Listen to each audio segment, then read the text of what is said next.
Okay, I am standing here on today's Boy Scout walking path, which sits between the Devil's Den Triangle Field area, which is in front of us, and then behind us, directly in front, would be the wheat field. And I earlier did a video series called the Gettysburg Electric Trolley, in which this one portion of the roadbed used to be the roadbed from the electric trolley. And today I'm back here again because I'm going to do a video probably on the least visited marker here at the Gettysburg National Military Park.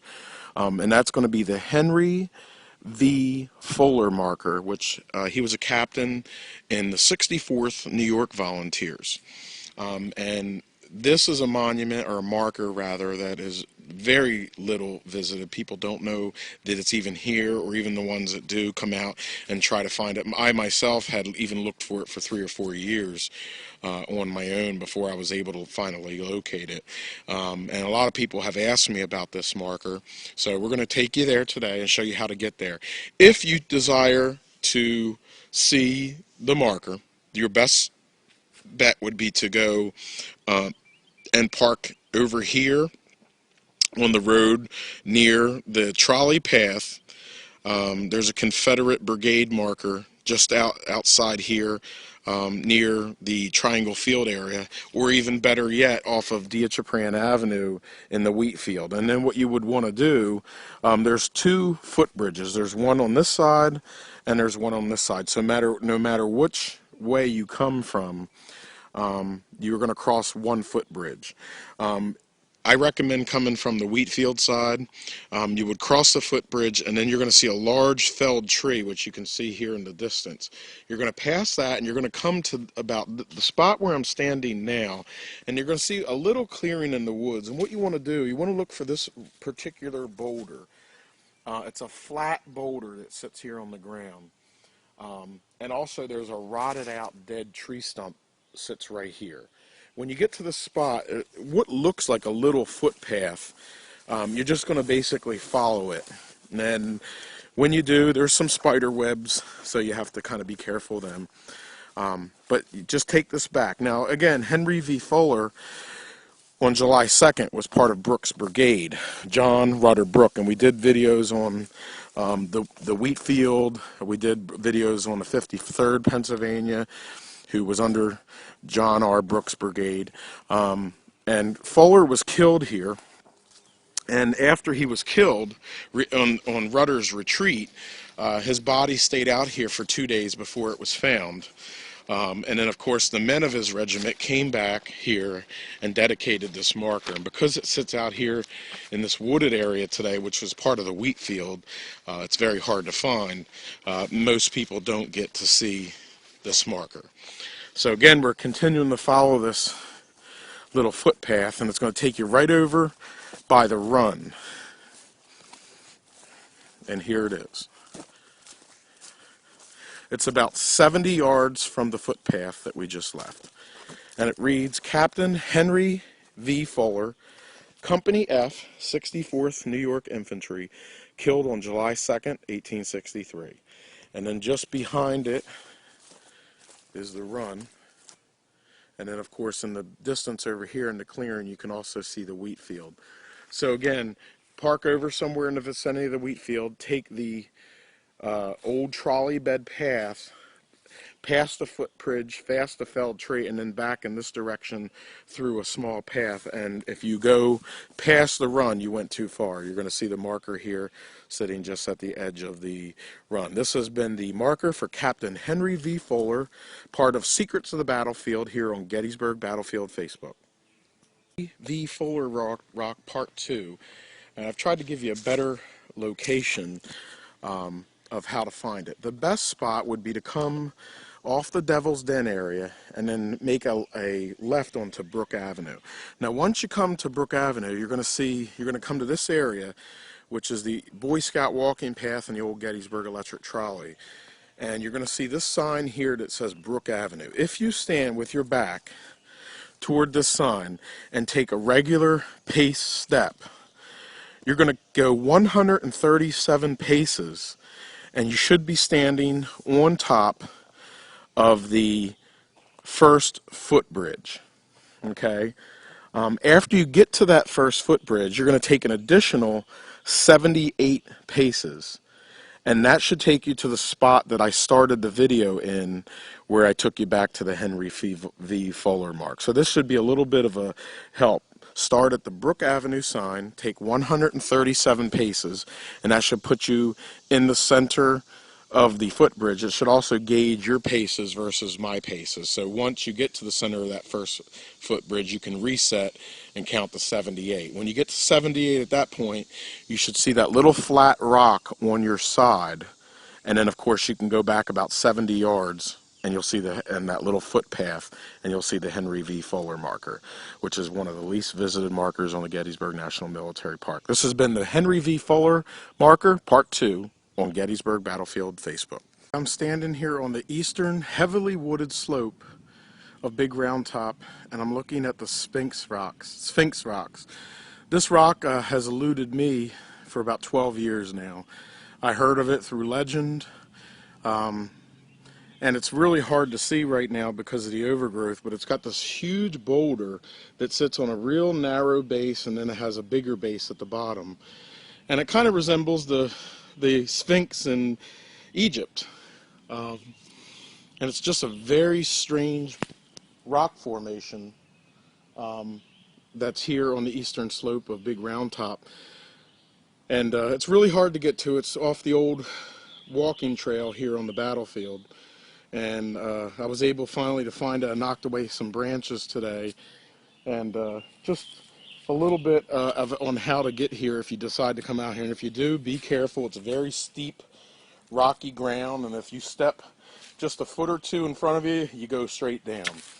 And it's off the old Gettysburg Loop walking trail, which really doesn't exist or is used anymore.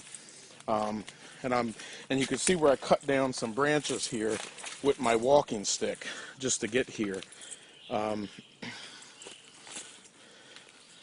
I'm walking back to it now. It's kind of marked.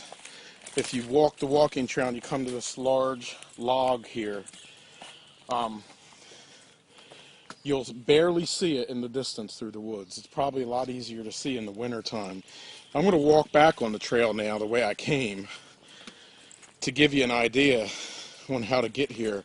And I will say, as much visitation as Gettysburg gets, I can guarantee you, even in the 150th Gettysburg anniversary, with a couple 100,000 tourists that are going to be all around this park, you could probably come back here on any given day and not see a single soul. There is poisonous snakes back here, so you do have to be careful. There's also ticks, poison ivy, poison sumac, poison oak. And it's very thick, wooded area. I used a walking stick, which I ended up breaking, just to bat away poison and protect me against any kind of wild beast that may be back here. But we're now actually walking back on this old loop trail towards Sykes Avenue.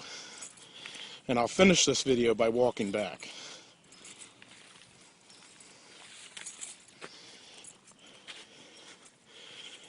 I guess my buddy is my good luck charm, because I just met one of my earliest fans on the Gettysburg Battlefield Facebook page a few minutes ago, which I'll post our picture we had taken.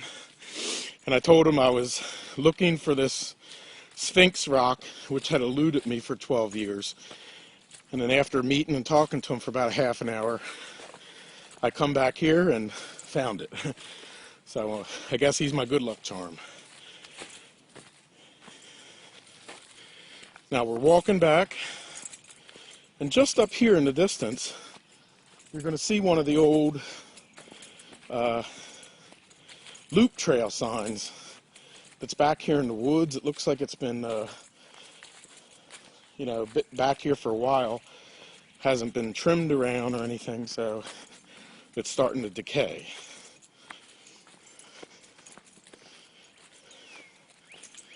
The Sphinx Rocks has no other significance other than it was here on the eastern slope of Round Top probably surrounded by some soldiers here and there, July 1st, 2nd, 3rd, 1863.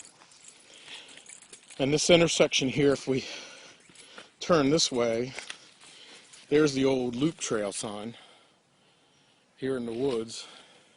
And again, this trail's barely even used anymore. Rarely ever see anybody come back through here. Again, strewn with slippery boulders and poison and snakes. So just be very careful if you decide to venture back here and find that rock. And the best way to get here would be the old walking path for Big Round Top, not the current modern one, but the old one that I did a video on. Park there, right next to the sign that says Sykes Avenue. Look for the brigade marker, and behind it you'll see this trail. You'll head up to that sign we just passed, bear to the right, and then just follow along until you see that log laying on the left side of the trail, and look to your left. It's better in the winter time because you'll see the rock. I'd say it's 400 yards east of the brigade marker that we're going to be passing in just a moment. And in the distance right up here, you can see the intersection not too far from the saddle where Little and Big Round Top meet here. 20th Maine fighting over here in the distance.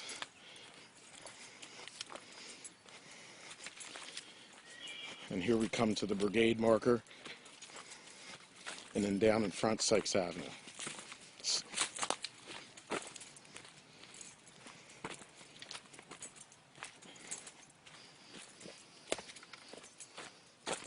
There it is, Army of Potomac, 5th Corps, 3rd Division, 3rd Brigade, under Colonel Fisher. You'll see the path right behind it.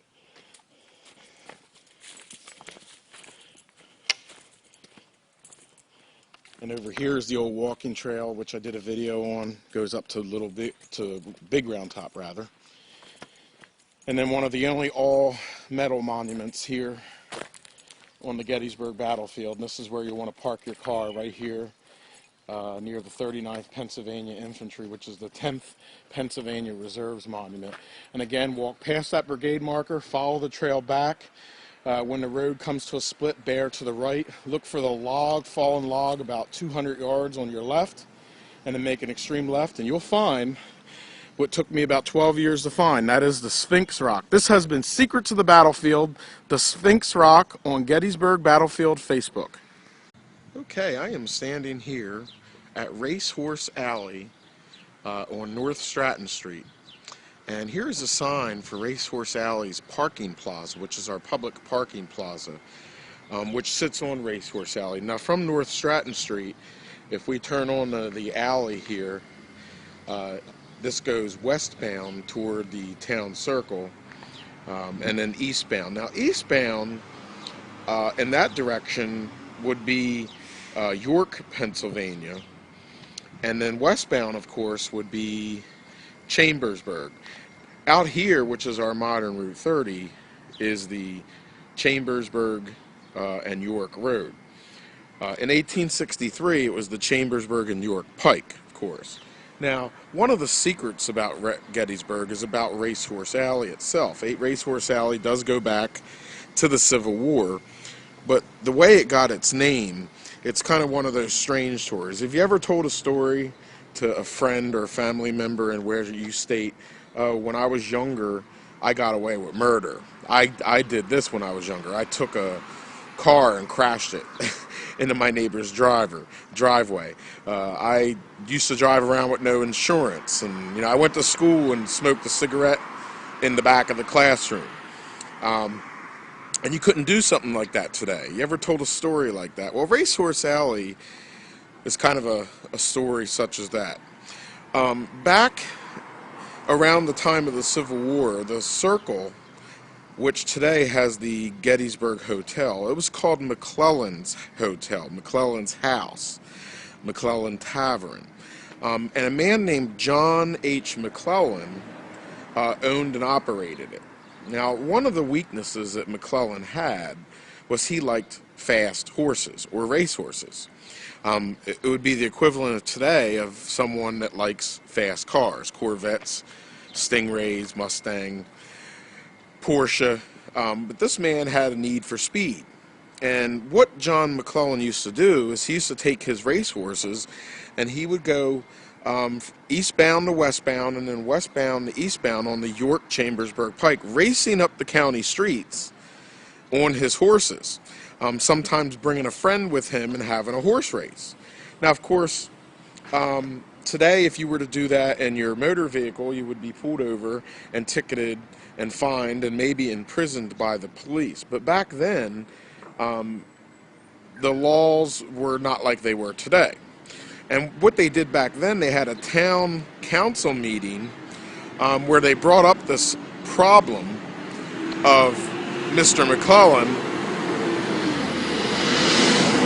racing his horses in front of townspeople, which of course could have been a danger to the townspeople. You could hit somebody, a man, a woman, or a child crossing the road. You could damage other horse-drawn carriages, vehicles, pedestrians, etc.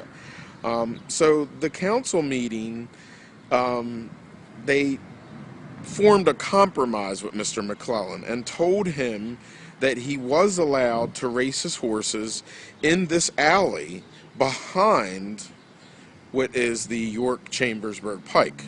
Therefore, thus the name Racehorse Alley. And that's how the Racehorse Alley got its name here. And if you were to walk the alley today, it would basically take you from the Gettysburg Post Office area straight by here and then down here, and it would dump you off by the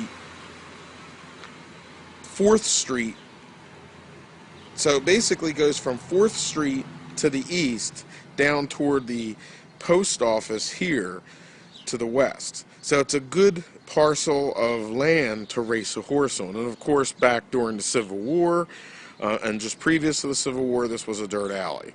This has been Secrets of Gettysburg, Racehorse Alley on Gettysburg Battlefield Facebook.